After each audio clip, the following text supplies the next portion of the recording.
नमस्कार, छायाज रेसिपीजमध्ये आज आपण गव्हाच्या पिठापासून खूपच मस्त अशी नाश्त्याची रेसिपी बनवतोय। चला तर लगेच बनवायला सुरुवात करूया। सगळ्यात आधी एक वाटण तयार करून घेऊया। तर इथे मी 2 ते 3 हिरव्या मिरच्या घेतल्यात। यानंतर 2 ते 3 लसणाच्या पाकळ्या घ्यायच्या आहेत। अर्धा इंच आलं असं तुकडे करून घेतले। यानंतर यामध्ये कोथिंबीर घालायची आहे। इथे आता एक मध्यम आकाराचा कांदा मी मोठे तुकडे करून यामध्ये घातलाय।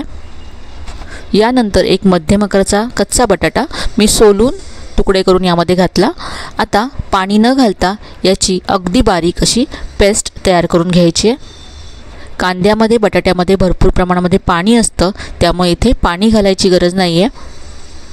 ही तयार पेस्ट एका बाउलमध्ये काढून घेतली आहे। आता यामध्ये 1 कप गव्हाचं पीठ घालायचं आहे। घरच्या साहित्यामध्ये होणारी खूपच मस्त अशी ही रेसिपी आहे। आता यामध्ये आपण मसाले घालूया। तर इथे मी अर्धा चमचा धनेजिरे पूड घातली। यानंतर पाव चमचा ओवा घातलाय आणि अर्धा चमचा इथे मी जिरं घातलंय। आता यामध्ये चवीप्रमाणे मीठ घालायचं आहे। इथे मी अर्धा चमचा मीठ घातलं। अर्धा चमचा सफेद तीळ घातलेत। यानंतर एक मोठा चमचा यामध्ये कसुरी मेथी घालायची आहे। आता यामध्ये पाव चमचा हळद घालूया, रंग छान येईल रेसिपीला। यानंतर आता हे आपल्याला असं मिक्स करून घ्यायचं आहे, मळून घ्यायचं आहे। यामध्ये जी आपण पेस्ट घातली आहे त्या पेस्टमध्येच आपल्याला हे पीठ मळायचं आहे। हे जर तुम्हाला मळताना जास्त ओलसर आहे असं वाटलं तर यामध्ये तुम्ही आणखी पीठ घालू शकता।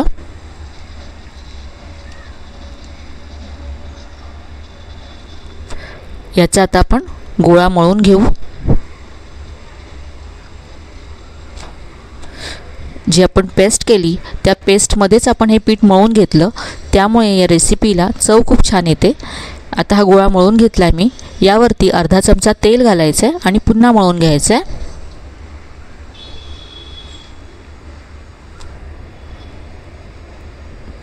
तर हे पीठ मळून तयार आहे।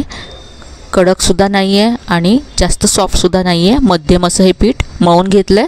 आता या पिठातला एक गोळा घेतलाय मी। आता हा सुक्या पिठामध्ये घोळवून घ्यायचा आहे आणि आता याचा पराठा लाटून घ्यायचा आहे।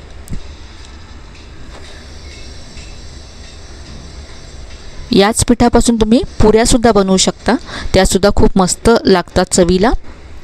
आता हा पराठा तुम्ही असाच भाजू शकता, पण याला शेप छान यावा यासाठी इथे मी एका प्लेटने असं कट करून घेते। झाकणाने सुद्धा कट करू शकता। एक्स्ट्राचं पीठ काढून घ्यायचं आहे। तर ही कमी तेलामध्ये होणारी अशी मस्त रेसिपी आहे। तुम्हाला जर तेल चालत असेल तर तुम्ही याच पिठाच्या पुऱ्या बनवा, त्यासुद्धा मस्त लागतात। आता हा पराठा तयार आहे। पराठा आपण आता भाजून घेऊ। तर इथे मी तवा गरम करत ठेवला आहे। यावरती तेल तूप काही न घालता असाच पराठा घालायचा आहे। एका बाजूने भाजून झाल्यानंतर आपण उलटून घेऊ।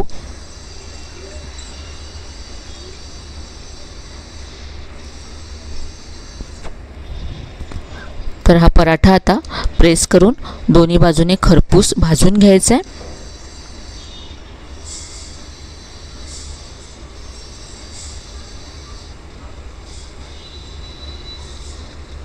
दोन्ही बाजूने भाजल्यानंतर यावरती तेल घालायचे।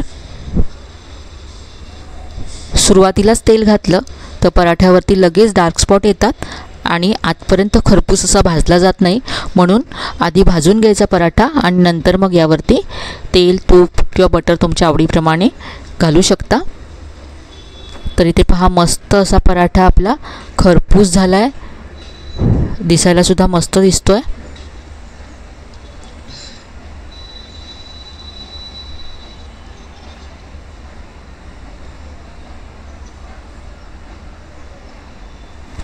पराठा आता आपण काढून घेऊया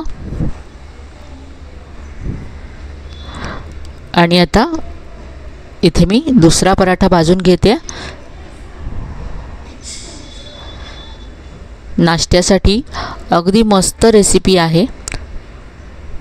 तुम्हाला सकाळी नाश्ता बनवायचा आहे तर तुम्ही रात्री हे पीठ मळून ठेवू शकता आणि सकाळी अगदी झटपट याचे पराठे तयार करू शकता।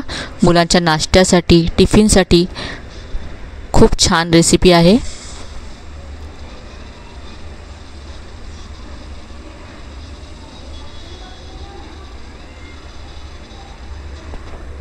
प्रवासासाठी सुद्धा अशा पद्धतीचे पराठे तुम्ही बनवून नेऊ शकता।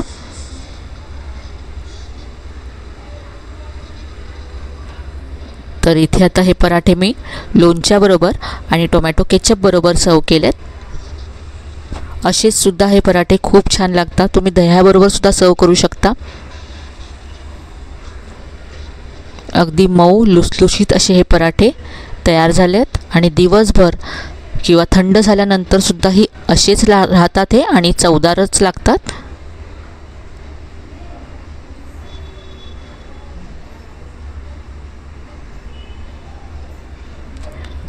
तर हे घरच्या साहित्यामध्ये होणारे झटपट तयार होणारे पराठे एकदा तरी तुम्ही नक्की बनवून पहा, तुम्हाला नक्कीच आवडतील।